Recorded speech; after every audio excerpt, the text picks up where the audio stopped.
ngabala sengenzeni mabo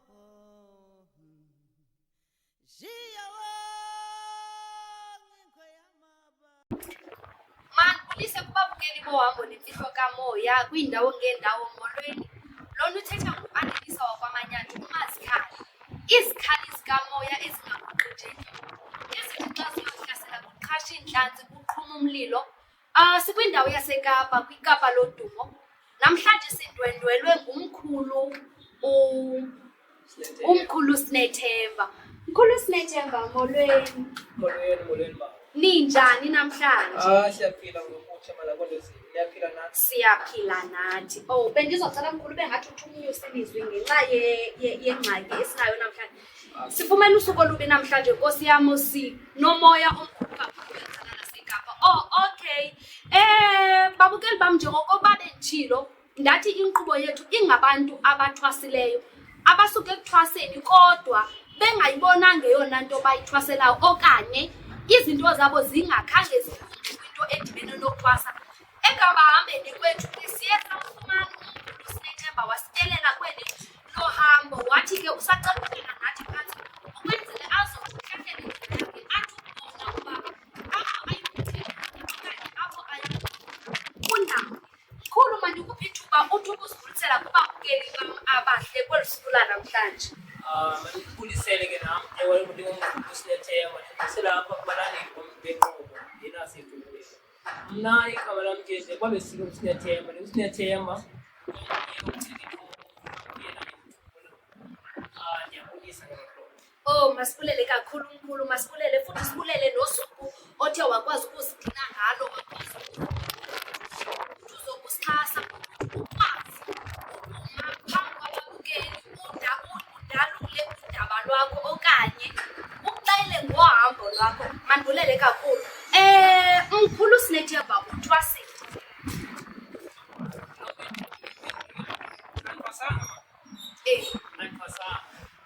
Enkwenzile ndingabenzi njengoba umuntu kufanele ngihambe ithuba lokuthiwa enxiba insimbi ubopha amalungu kodwa indlela esayijongileyo ndabona ukuthi apha ehambeni kwam kwakumele ndiqalela ndiseyindaba yam yesithunzi. Qha nje ke ngoku apho ke ngoku ndithe ndayona khona ndiye ndaliqalisa ukuthi ndibophe amalungu kwabe kumele ndiqale ndithini ndilungise indaba yam yesithunzi. Alright, ndiyakuva kakhulu and futhi ndiyakuvisisa mkhulu wam xa uthi wena uye wabopha amalungu. Ndisacela ke mkhulu wam uthi ukundikhanyisela okanye uthi ukundicacisela kabanzi xa uthi ubophe amalungu uzibopha okanye bekunomntu ukubopha amalungu okanye ukukunxibisa ezi ntsimbi okanye ubuhlalu bakho ukubopha la malungu. Ndiyabuza. Hayi, isimbi yona ke yona andizibophanga. Isimbi mosiba umuntu othwasayo naye akazibophi yena ngokwakhe.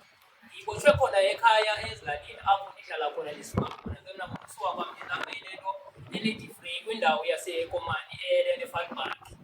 Kulapho ke mna ndihlala khona. Apho ke ngoku ndithe ndayinxiba khona intsimbi ndibotshwa khona amalungu. Amalungu ke bona ke bendibotshwa ngumama osemdala osethwasile yena esoyihambile le ndlela yentwaso. So ke amalungu am ke ndiwabophe apho ekhaya ndabe ke yona intetho indicacisa ukuthi nakumele ihambe injani ngoba kaloku xa ungumntu othwasayo indlela siyibuza kwalapha kuwe wena thwasa yena ukuthi azisihambe njani kwaye zisenzile imihlobo. Kwaye ke naphaya ke ngoku khange babudele nto ngokubona kwam ngelaa thuba siyenzayo yonke loo nto benze ngehlobo nam ke endibone ngalo kodwa kuthi xa ndiphendula impendulo khona ewe yona intsimbi ndiyinxityisiwe ngumama osemdala uthwasisa abantu othwasisayo. Oh, alright. Ndifuna siyiveze kakuhle le ndawo kubabukeli ukwenzele bangalahleki. Umama lo ubopha amalungu omzimba okanye ukunxibisa le ntsimbi ngabe ngumama wekhaya okanye ngumama wangaphandle kodwa olambile olambo lwentsimbi. Umama ongopha intsimbi, umama oselambile olwango lwentsimbi, umama osemdala sekudala oneminyaka seligqirha. Kodwa ayiwasekhayeni. Ngokwasekhaya wakulo gogo ozala ugogo wam. Mandibeke ngelo hlobo. Oh, okay. Ndisacela ukubuza ke ekuphuleni amalungu omzimba okanye apha kule ntsimbi yakho andithi sinengela okanye sinangela ninzi. Kodwa mna ngokunokwam ndazi ezimbini okanye zikhona nezinye kodwa endingaziqondiyo uba zihamba phantsi kwezi ndizawube ndizibala. Kunale ntsimbi ibomvu, kunale ntsimbi imhlophe okanye ndithi kunalo hambo lwale ntwaso ibomvu okanye le ntwaso imhlophe. Kodwa ke ngoba wena mkhulu usuyicacisile wathi awuthwasanga konje ubotshiwe, ndifuna ukuqonda uba wena uhambe eyiphi, ngabe yile imhlophe okanye yile ibomvu na? Maliyiphendulele impendulo nombuzo kwandima ngehlobo lokuthi eyam yona inzima thethe ngam, eyam inzima ipretse kuliyicala lokuthi nale ntsimbi ebomvu nayo iyavela. Kodwa ke xa ungumntu oqalisa uhambo uqala ngentsimbi emhlophe, siye ke ngoku sihambe ke ngoku kwezigaba ngezigaba ke ngoku ufikelele ixesha lokuthi ke ngoku unxibe intsimbi ke ngoku edibanise nentsimbi ebomvu nentsimbi emhlophe. Alright, apho ndifuna khona ke mkhulu ndifuna sifeyise koku kanye wena oye wahlangabezana nako okusuvele ukwenzile. Oh, okay. Mandicele mkhulu ukuva igama eli bekhe ndakuva unokucaphula okanye unokufika igama obizwa ngalo okanye ligama olinikezele ethongweni. Belithini kanene mkhulu wam? Elo gama lo benisithi nguCengithongo. uCengithongo lona simfumene njani? Ngabe uCengithongo uphiwe ugogo lona ebebopha amalungu okanye uCengithongo lo ufunde nawo phansi esithi hayi ke uCengithongo ngabe simphayo? uCengithongo ligama endilinikwa ngugogo ozala umama wam, ngoba una ndimntana ngoku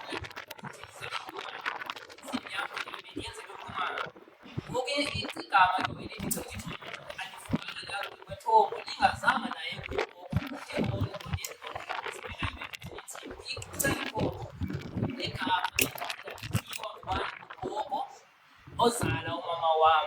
Kuhambe ke ithuba ke ndisacacisa ndile ndawo, kuhambe ithuba ngeli gama ke ndisebenzisa kaCengithongo ngoba zange nakufike ithongo igama lakuCengithongo. Kodwa ke ndihambe kuhamba ixesha nakuya lona eli gama lithi Cengithongo wena uyahambisana nalo na kwaye uyalithanda na. Kubonakale ke kum ngekwelithongo kwabo yayililanga eliya abazondixelela ngalo igama lam igama lam lokugula. Kodwa baqala bayibuza nam kuba beseyazi ukuthi naku igama olisebenzisayo bathi ke ngoku eli gama ke ngoku wena ihambisana nalo na okanye ufuna sikunike thini igama. Ndathi ke mna ke ngoku nokwam igama endihambisana nalo masiseziqhuba ngegama lithi Cengithongo. Sahamba ke ngoku lokweni sisaqhuba ndisatsho nangoku ke igama lam ke ngoku ndiCengithongo kwaye ndilifumane ngelo hlobo. Ndiyabulela kakhulu mkhulu. Usathe chu nam kamandi nkosi yam, usathe chu nam kamandi. Masize ke ngoku kuqobo lwakho ngokokuba ke usunxibile nazi intsimbi, naku ke ugogo esesinceda sesisekhaya esesibopha amalungu omzimba malungana nempilo okanye nalo moya okanye nale nto ephila kuwe. Oh, alright mkhulu, ndifuna undixelele eyona nto eyakuphakamisa phansi yathi uyabona namhlanje ndiyafowuna ekhaya okanye ndiyathetha kubantu basekhaya ndithi hayi mandibotshwe amalungu okanye hayi nantsi into ifuna ukundibophisa amalungu. Ngabe wavakashela okanye watyelela abantu ababonayo okanye wabanaphupha lithile elakususa phantsi ukuze uzibone namhlanje soCengithongo okanye ukuze uzibone namhlanje usubotshwa amalungu omzimba? Hayi, ndiyakuthanda umbuzo wakho kwaye ucacile. Mandizame kucacisa ke ngehlobo ke nawe ufuna ukuthi uve ngalo. Uhambo lwam ke lo lalapha entsimini ukuthi ndizofikelela apho ndizokupha amalungu ndihambe ngale ndlela khange ndihambe ndiyoqoqoza apho ndifumane khona ulwazi. Mna bendingumntu othongayo zonke izinto zakhe nendlela zakhe kufuneka yazihambile. Ewe intsimbi yona intsimbi emhlophe ixesha elininzi bendihamba ndiyibone bendihambe ndikhe ndithonge abantu ke ndihlala nabo ndiqinisa nabo kuyiloo nto sibonakala ukuthi ngathi sisentombeni sihamba nezalukazi siyabona nabo ndiyibona ke ngonam ndingumntu oyinxibileyo intsimbi emhlophe. Inexesha ke ndizibone ndikuloo ndawo ndibuye kodwa ndinxibe intsimbi emhlophe kodwa ke ngoku ahamba ke ngoku amalanga nam ke ngoku njengoba ke ngoku ndingumntu ke ngosondele kakhulu ke kusalukazi sam ugogo wam ezilalini ndingumntu ke ngoku yena ke ngoku endibane ndithetha naye nabathongo wam ndiwafumanayo ndiwaxoxa nogogo wam efowunini ndichaze makhulu kwam kule hlobo naye ke ngoku isizathu sam sokuthi ndiqondelwe ezo mibuzo lowo yintetho yokuthi na ugogo wam ozala umama wam naye uphuma ebugqirheni. Intsimbi yena yintsimbi yasendlini ugogo ke ngoku naye ke ngoku kwixesha lokuthi nawathwasa qha ke ngoku zange kakwazi ke ngoku ukugqiba zonke into zakhe zothwasa kuba wayengenabo abantu abasondele eca kwakhe ukuthi bakuthini ke ngoku bamphe amandla okuthi alungise into zakhe ekhaya lalibulekele ngelaa xesha. Kodwa ke nam intsimbi ke ngoku bendihambe ndiyicaciselwa ndingakayithuki ukuthi kukhona intsimbi ekhaya kodwa loo ntsimbi leyo ngabe ihamba ayiphakamanye loo ntsimbi ke ngoku iveza apha kum ukuthi ke ndibonakale ndinxibile ndibonakale ke ngoku ndisidle namagqirha nam ndidle nabantu abaxhosayo phinde kwafika into endibushileyo ke ndinxiba kufike ithongo kuvela isalukazi isalukazi esimhlophe esibonakala esipha endlini sibonakala ke ngoku sikwezinye izinto zakulo gogo wam. Ithongo ngelakwazi ukuthatha ndibeke kwenye indlu yakulo gogo wam kodwa nibe niyibona ukuthi ifemeli yona inye sehleli ngaphakathi ke hleli nekhehlane ehleli nangaphakathi lafika kum ndangena ngaphakathi endlini ndabonakala ukuthi nasithele isonge esitulweni laza kum lahlala phantsi kubonakala ukuthi ndandinxibe ndinebhayi endinobhathileyo apha kum ke ngapha kwezantsi kwehloko lafika ke ngoku ngequla elaa bhayi labuza kum ukuthi hayi bo iphi intsimbi inombuzo ke ngoku obuzayo ukuthi naliyandibona ukuthi le ntsimbi andikatyiwe iyazibuza ke ngoba habo iphi intsimbi inxiba nini intsimbi inxibe nini le ntsimbi wathi wanentetho nguyena nokwakhe siqaphile apha kwinto yohambo lukamoya ukuthonga niyakwazi intetho niyithethe nikhaya nithethe ukuthi intsimbi umzukulwana wam uzayinxiba ngokuthi intsimbi umzukulwana uzayinxiba nokwam ke nabelile ntetho ithethayo kwakukhaya lagogo wam ebasithi amathongo wam ndaxoxa nogogo benentetho ethi gogo wam intsimbi sayinxiba nini athi ugogo hayi intsimbi lena yinxibe leno ngoseptemba athi hayi inxibe intsimbi yakho zayinxiba ngoseptemba. Libuyile ke lo thongo liziphendula ngelo hlobo ke ugogo nokubuzayo ukuthi intsimbi ke ithini into yayo iphi intsimbi itheni ungayinxibi wathi ugogo ke ngoku na intsimbi ke ngoku izawunxibe nyanje ngoseptemba ke ngosileyo hayi ubuza ke ngoku naxasendivukayo ethungile nalo septemba sesaziwa nje lothile sesiqoqile ngokuyaziwa ukuthi intsimbi zayinxiba nini. Ndaphila ke ngoku ndazama ke andicelele ke ngobantu abadala nam ndiba ndizicelela nam kwanto ndiziguqela apho ndiqakhona ndibayaleza ukuthi na andizubasakwazi ukuyinxiba ngoDisemba ngoba ndibanjwe impangelo ke ngoku ndizawubona ke ngoDisemba xa sendidlule ekhayeni yenze ke ngokuba ndithini intsimbi ndiyinxibele ke ngoku phakathi kwekhaya ndingayinxibeli ke ngoku endaweni etheni empangelweni. So intsimbi ke ngoku ngaloo magama ndiwafumane ugogo endixelele ukuthi na ixesha lakho lokuthi nanxibe intsimbi le ntsimbi oyinxibayo unxibe uthini unxibele nje uthini ubophe ngayo amalungu.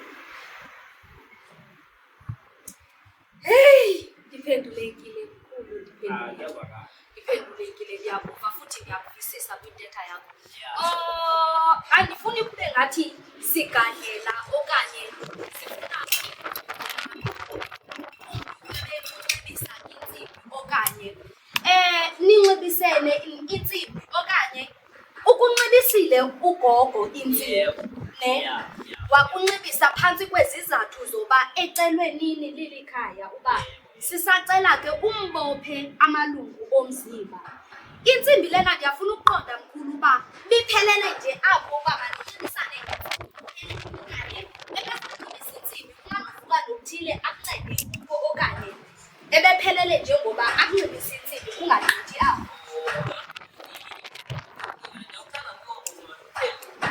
Ngoba ke ndingumntu ke lomoya ke ukhululekileyo. Hayi kuhle hayi akunginga ugogo phela khona simncele ngoba simazi thina sesisalukazi sekudala sisentsimini sithwasisa abathi namathwasa ke naso kuyilonto sabona ke njengogogo wam ke ngoku izinto zonke ndiziqonda phaa kugogo wasezilalini lona isalukazi sam esike ndizizala umama ndithi ke ngogogo ke ngoku xa ujongile ukuthi ingangubani umntu onothi anxibise intsimbi wathi ke hayi ngulo nje ngoba ungakavezeli ungaboniswa umntu wakho wena ukuthi akunxibise intsimbi akukho nkinga thina siza kucelela kugogo wakho lona ugogo wakho lona ubenza sengumsebenzi usebenzayo ngayo ukuba ugogo ke simcelela ngoba yeke ngokuthi esondele kwikhaya sinayo nengqondo yokuthi na ngebengomuntu osondeleyo kwikhaya laba bantu bafisa insimbi ingabantu bekhaya noko yena kanoba kude kakhulu ukuthi na bangamvumeli ukuthi anqobise umzukulwana wakhe iyoni insimbi. Kangangendlela uba abantu bakho kubonakala ingabantu abaphendula, kubonakala ingabantu abavayo, kubonakala ingabantu abakwaziyo ukuthetha nabo. Ngoba into ethi ufike ukubana ngoba ndiyazi wadibeka kuhle na wathi uSeptember uSeptember ngabe into ithini uyayiqaphela mkhulu apho ndiyakhona ndiyakwinto ethi ukunxibisile ugogo lentsimbi ndifuna ukuva uba abantu bakho ngoba ke ugogo lentsimbi babuya bathini kuwe.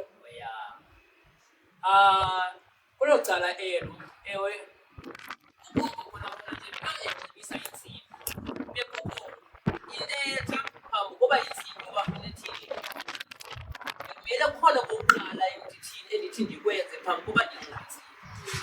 Loo ntetho ke ngoleyo ke ngoku nokwabo abantu abadala bayithethile kum ndingakayithini kayithethiswa insimbi banditshela ukuthi na bafika ngethongo bandixelela ukuthi na uzokulu phambi kokuba unxibe le nsimbi kumele uthathe la makhandlela uqale ukhanyisele lwamathini namakhandlela. Loo nto ke ngoku xa ibuya ke ngoku intetho yokuthi nabe kumele uthini uqale uphakamiselwe ntoni isithunywa sakho sona isithunywa sakho sizawuthi sikulekelele kule ndlela yakho yakho ngabani ukuthi ke ngoyinxiba la ntsimbi leya sibe sona isithunywa sakho sithetha nawe sikuxelele ukuthi ngoku okulandelayo koku okulandelayo kube koku. Ewe unamagama ke ngoba uthethileyo abantu abadala bawathethile ngelo hlobo phambi ngoba ndithini nangona ke bawathethile amagama kuma bexelela ukuthi uzukulu khona apho ke izinto zibhida nakhona ngenxa yantoni yale nto ke ngoyithini zange yenzeke ngendlela elungileyo kwaqala kwahamba ke ngokwithuba ke ngoku kwabonakala ukuthi ke ngoku kukhona ke ngokwesihlabana nako ke ngoku kwafansi ukuthi khona ke ngoku singahambisani kabo ke ngoku kakuhle nako nogogo ngoba kaloku inenzekayo xa ugogo ophithi ngokwakho hayi okanye lona ugogo sihambisile nosixabana naye ugogo unawo siyafike ngosafumanisa ukuthi ke ngoku sihamba ke ngosisithi ke ngosixabana yabo sixabana ke ngoku asixabani ngokujongwana sixabana ngomoya ngoba kaloku inenzeka abantu abadala bayayithetha into ibuzole bayithetha nesithi nto ngakathi kubandishela ke bona ngokwabo ukuthi hayi ukubona nje ungahambi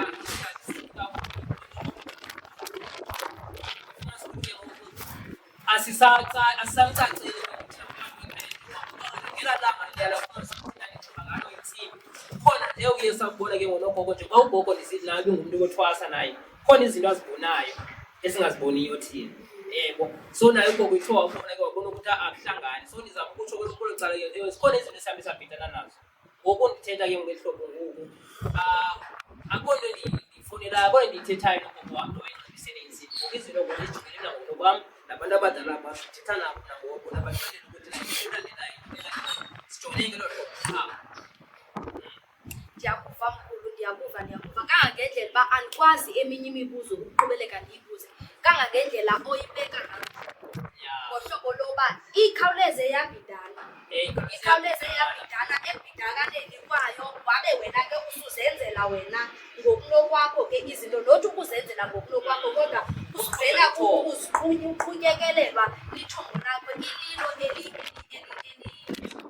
ndifuna ukwazi ke ngokokuba ke ngoku uselibhidene nogogo akho mntu oye wabhekisela wegcina naye endleleni uba athi ukubambela indlela athi ukubambela ngendlela okanye uthi mhlawumbi kawukuthi kuye mhlawumbi izinto ezifana neehlamba nazo zonke ezo zinto uze mhlawumbi ahamba yokuhlambulula akusemanzini nazo zonke ezo zinto.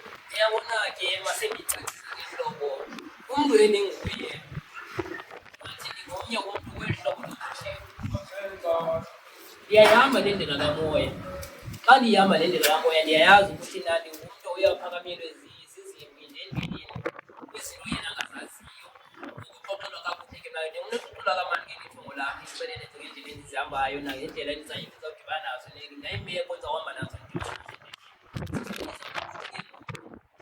kule ndawo uthi ke ngoku ndenzekanayo after ndiphume ndibuye ke ndadibana nawo umntu ukuthi naselendezingezinto kwinto efumanisa ukuthi ithongo liyalibhida yacaciselela ngehlobo hayi kona khona khange ndidibene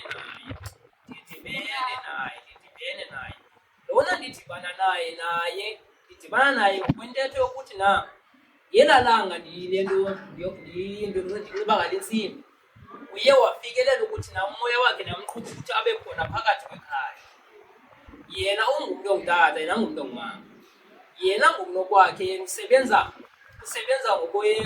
ngokwethongo uyasebenza nangokwesithunywa yena ke ngoku umsebenzi ebizawuthi awubambe apha kum leli cala lesithunywa njengoba beke ndiyayicacisa ndawo ndisithi na bekumele ndiqale ngathini lokuphakamisa isithunywa ndilandele ke ngoku ndinxibe intsimbi ukwenzela ukuthi isithunywa sona sinithini sinekelele simphethule sihambe ngendlela kuthe xa sekuhamba ke ngoku ithuba elinjalo ke ngoku ndahamba ke ngoku ndafikelela kuye sangabantu ke ngoku abazawuba sithona liqhubekele kuye ukuthi ke ngoku into yokuthi na kumele ahambe ke ngoku abe ngumntu ezondisaya emanzini ayondihlambulula phaa ke ngoku uyondiphakamisela ke ngoku imimoya endihamba nayo kwenzela ukuthi ke ngoku ndibuye ke ngoku ndenze oku nam bendikuthunyiwe ke ngoku lithongo ngoba kaloku xa uye emntwini mos kunexesha lokuthi na uthonge uxelele ukuthi nangoku ye emntwini othile then ubuye akwenzele ngehlobo yena uxelelwe ngayo ya so ke ndithethile ke ixesha ke ngoku nangumntu ke ngoku ubonakala ukuthi na ndanza ubana ndiqala ndibane ndikhonza ndibane ndikhonza ke ngapha kuye apha kuye ke wasiyithethayo le ntetho bendingumntu wam saqhuba ke lenkonzo unayo necawa unayo necawa sibane sikhonza ke masikhonza apha kuye sibane sikhonza sikhonza ke singavani ngoba kaloku ikhona ntetho yokuthi na isithunywa sakho nomoya sisebenzisa umoya kumanisa ukuthi ke umntu uyakwazi ukuthi nivane lithi sengabe ithuba ke ngoku uba iyahamba nasisakwazi nojongana ebusweni ngoba ikhona intention kumanisa ukuthi hayisambi kakhe nam ke ndiba ndiyibona le nto ngoba kaloku ingumntu ke bendixelela ukuthi izinto zam uzazisa kwangexesha nam ke ufumanisa ukuthi seyindini ngokoqhuba yena ukuthi na side sikwenze nini okukanje yabo nam ke ngoku kwafumaneka ithonga ndiba ndisithi ke umntu othungayo uyafika ithonga ke ndibonisa ngaye okanye ukuthi kulapha nasisiba singaphakathi kuso ke ngoku nalo nendikhetha izawusebenzisa ngayo kwezi siba ke ngoku kubonakala kukho abantu ke ngoku abaninzi abafolileyo efolile abantu ke ngoku baninzi sifole ngaphandle kwesiko sifolele ukuthi masithini siyofaka nguye phi emanzini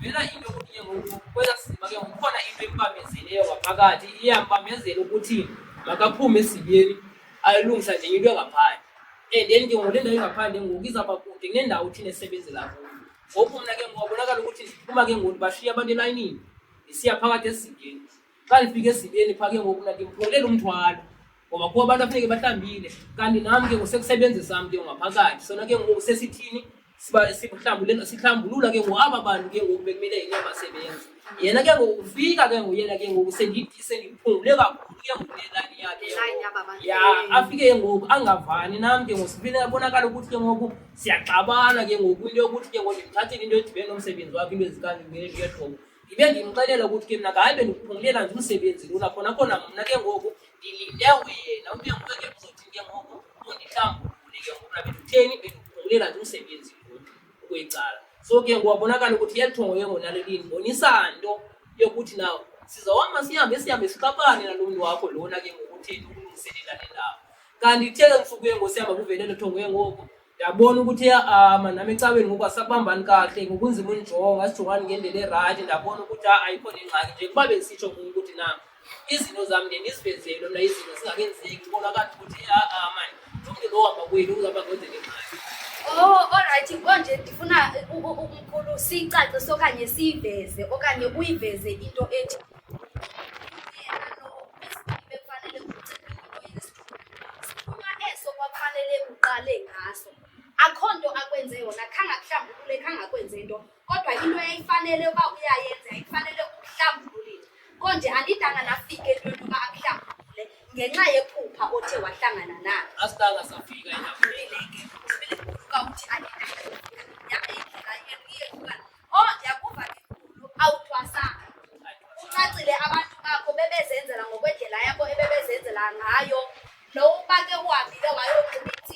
khangibe phansi kwentwaso koko ibe kucela okuthile uba kube kanti uyancedwa kwindima ethile. Mkhulu wam ndingabe kanti ndidlala ngawe xa ndingathi imibuzo ebendinayo ngakuwe awuyiphendulanga. Undiphendulile mkhulu kuyo yonke imibuzo ebendinayo ngakwicala lakho, kodwa kancinci kuqala mkhulu before kube kanti siyayivala le nkqubo ndifuna ukuqonda uba phambi koba unxibe intsimbi akubi nazinto zithile ekufanele uyazenza mhlawumbi, akubi imisebenzi ithile yekhaya okanye mikhuba ithile yekhaya eye ifuneke phambi koba unxibe intsimbi. Uba ikhona mkhulu ngabe yona ubuse uyenzile na okanye abantu bakho khange batsho kuwe uba enza umsebenzi othile konje bavele bathi kuwe nxiba nantsi intsimbi okanye intsimbi iphi singade siyibone nje?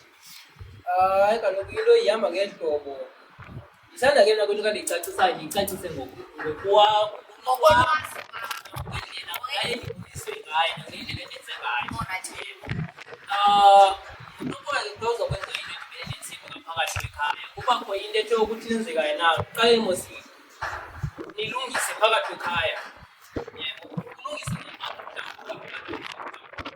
apha phakathi kwekhaya isentsho imo ekungayo. Yebo. Ndingaqhawulanga mkhulu ingasuyiveze laa ndlela yakakuhlambulula uba nihlambulula hlobo lini, nihlambulula ngokokuthetha okanye nihlambulula ngokusiwa emanzini okanye nihlambulula ntloboni xa nihlambulula. Andiyibeke ngehlobo lokuthi na phaa phakathi kwekhaya bekukho umsebenzi bekumele wenziwe.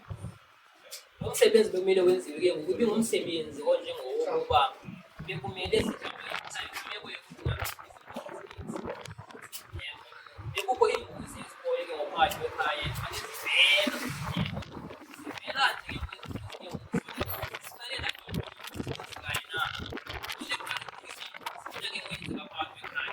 njengoba nam ke siza kwenza nje umsebenzi wam la kunxiba intsimbi bendinayo intetho yokuthi nenzeka nakunenxandi ndenzeka umsebenzi khona uthini ukulungisa iingozi ekhaya. Ndibuye ke ngoku ndizawuthi ke nezinto zam ke ngoku ndinengqondo zokuthi like zikhona izinto ezithile ezikhonileyo unganxibi intsimbi sekukho ingozi phakathi kwekhaya. So ke loo ngozi ke ezo ke ngozikhoyo ke ngophakathi kwekhaya ndikwazile ukuthi ndilungise zonke ndizenze bonakala ukuthi sendizigqibile. So ke ngoku sizenzile ke ngophakathi kwekhaya lo msebenzi lo ngogxotha ingozi siyenzelwa nayo ke ngoku ugogo lona wam ke ngoku lona utheni kwengqondise yantoni amalungu sayigxotha ke ngoku ingozi salandela ke ngoku kwazidinye ngoku sikulise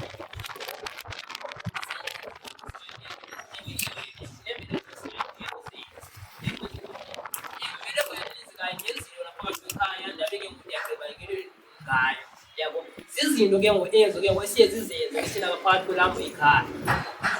Hayi ndiyabulela kakhulu mkhulu, Cengithongo. Hayi ndibulela kakhulu. Endizawukwenza ngoku mkhulu kukukudibanisa nomkhulumazi ukwenzele ahlahlela indlela uba ngoku kuboniswa okuthile bekufanele kuhambeke ngohlobo nohlobo nohlobo. Ngoku bekusithi kufanele kuhambe kwathi sekuyawuphinda kube kuwe ke mkhulu uba njengoba umkhulumazi kuko ekuhlahlela le ndlela ngabe uyafuna na uba aqhubeleke akuncede ngoba kwayena ungumntu osebenza ngemimoya, ungumntu onceda abantu. Kunjalo kanye mkhulu. Enkosini kakhulu ke babukeli bam, sesawuvela sidibane kwi-section elandelayo apho umkhulu uCengithongo ndiyabe ndidibanise khona nomkhulumazi. Enkosini.